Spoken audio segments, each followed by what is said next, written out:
I mean, it's appropriate, right?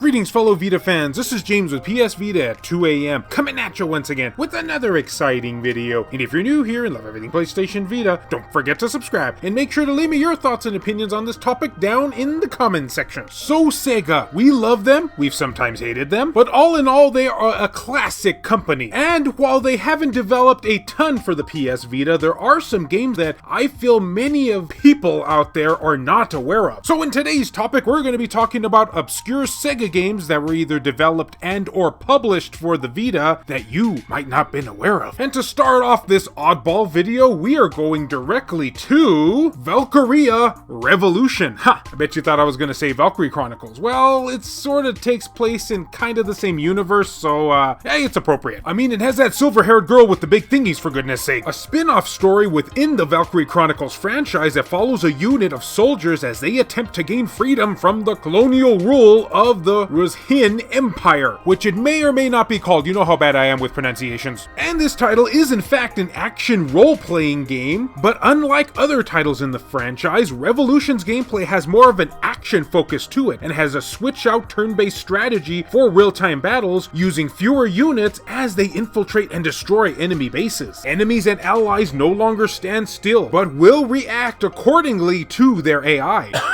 Kinda like mannequins, just not as creepy. Players will prepare for each mission at their base, which is no longer a series of menus, but an actual place the main character can run around and interact with his allies. And along with all that goodness, every character is capable of carrying a melee or long-range weapon, and on top of that, they have unique skills that can be called upon to help their allies or harm enemies. And if you're evil like me, it'll most likely come down to you harming your enemies. So you can kind of think of this as, yes, it is technically kind of sort of Valkyrie Chronicles, but a lot more interactive for people who want more faster tactile gameplay. Oh, and did I mention that it had the silver-haired girl with the things? I just wanted to make sure. So tell me something, are you a fan of the Hatsune Miku series but are a bit tired of the Hatsune Miku series? Oh, who are we kidding? No one's ever tired of that series, it's awesome. But in case you wanted something that's that, but not it at the same time, then this one should certainly be on your radar. It is called Miracle Girls Festival, and it basically has the same gameplay, rhythm, music beats that the Hatsune Miku series does. So you're gonna feel right at home here. Makes sense because, you know, this is the Sega topic. Now, if you're a big anime fan, you'll probably recognize a lot of faces in this game, including characters from Yuri Yuri, Arpeggio of Blue Steel, Ars Nova, and Kin Maza, just to name a few, of course. And in this, it will offer you a tour mode where players become the concert director and develop different concerts across 6 locations. Tour organization takes place in days, and when you've completed all the days for a tour, a new tour with higher difficulty settings will be made available. So it gets more difficult the more you progress, thus causing the gamer many, many sleepless nights. And players will be able to choose and perform set list where the primary objective is to reach a certain quota of audience members. By performing songs, players will be rewarded with miracle coins based on how well the performance was. These coins can be used to unlock even more songs. And of course, as you know, any music rhythm game goes, the more you progress, the more songs you'll unlock, and yada yada yada yada. And I just wanted to bring this to a lot of people's attention that yes, this is in fact an import game, unfortunately, but it's a music rhythm game, so you don't really need to know much Japanese in order to get the most out of it, at least as far as the gameplay goes. So if you love Hatsune Miku, you'll love this. And if you don't, then you won't. Another unintentional rhyme. I'm on a roll here. So I'm sure if you're a fighting game fan and you own a PS Vita, you no doubt had heard about a little title called Dengeki Bunko Fighting Climax. I guess I could say that maybe that game is a tad bit obscure in its own right, but many of you out there may not have known that it technically got a sequel, again technically, called Dengeki Bunko Fighting Climax Ignition. Never heard of this game? Well, I don't blame you, considering that it was only released in Japan, and I'm still not sure why to this day. I guess the sales numbers just weren't there for the original. Now I say sequel, but this is technically just an updated version of the original, and it comes with all the usual suspects. It includes more characters, more stages, more moves, and balanced gameplay, though I will say one thing, if you're into an in-depth storyline with your fighting games, let's just say you certainly won't find it here. The storyline in this one is laughably bad. In fact, I'd even say it's borderline boring. Kinda like like... So much like with Miracle Girls, this too is probably no doubt a licensing nightmare here over here in the States. Because it includes a cast that features, but is not limited to, Virtua Fighter, Sword Art Online, The Devil is a Part-Timer, Excel World, A Certain Magical Index, The Irregular Magical High School, Heavy Object, Black Bullet, Valkyrie Chronicles, Shakugan no Shana, Toradora, and much more. Okay, Valkyrie Chronicles isn't supposed to even be in this video, yet it keeps popping up. I think one of my favorite things about this game are the actual stages, because they feature various Sega themes such as Sonic the Hedgehog, Valkyrie Chronicles, and even Knights from the Sega Saturn. That's pretty awesome. And if you're not into imports and picking up this more heftier version, then hey, you'll always have the original English version to fall back on.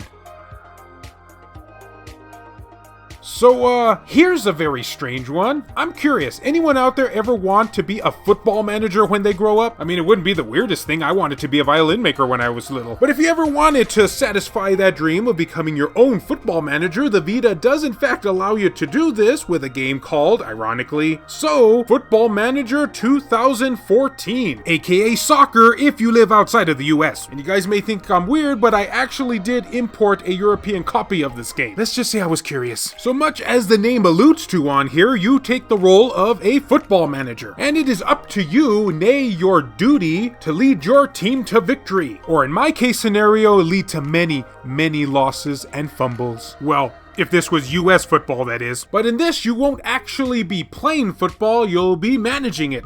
And maybe even micromanaging it, depending on the kind of person that you are. And this comes in the form of answering emails, setting up interviews with the paparazzis. Note to self, never ever anger the paparazzis. And of course, you get to choose your stats and what plays your teams will make. And while all of this can be very interesting depending on the type of person you are, just don't go into this expecting the next Madden on the Vita. I would say this is more along the lines as visual novel, the football game, which might be a bad word to some, but an engrossing phrase to others. And if this game is something that's up your alley, well, hey, you might want to check it out. You may just grow to love it, or hate it. Again, depending on the type of person you are, which I guess would in turn fit the persona of an actual football manager, ironically.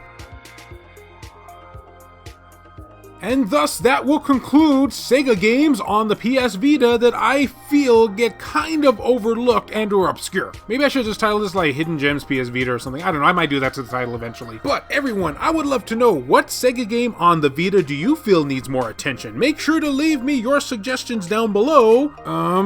And I guess that's it. And as always, fellow Vita fans, thank you so much for taking the time out of your day to watch this video. It really means a lot to me. Love you all, and I'll see you next time.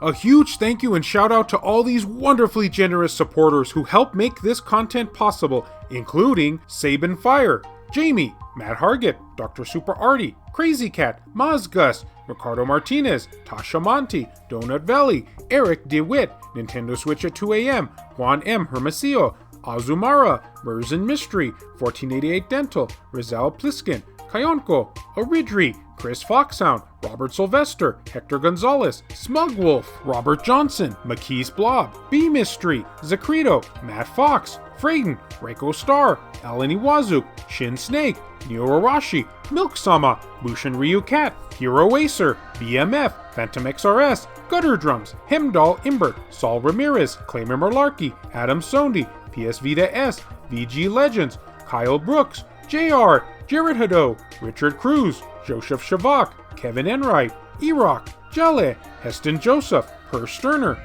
H-Hitter, Aaron Swanson, Adam Thury, Wendy K, Michael O'Connor, Rodrigo Vera, Skullshirtugal TCG, David Ray, and a big thank you to Matthew Lehman for the recent PayPal donation. If you would be interested in supporting the channel and seeing your name on this end screen here, or if you wish to remain anonymous, that can be provided too, then make sure to check the links down in the description below. I have numerous ways for you to do this down there. Can't support in this manner? Don't worry about it. Likes and shares can help equally as much. I find it really odd that Valkyrie Chronicles isn't even on the Vita, yet I mentioned it multiple times in this video. And the silver-haired lady with the things.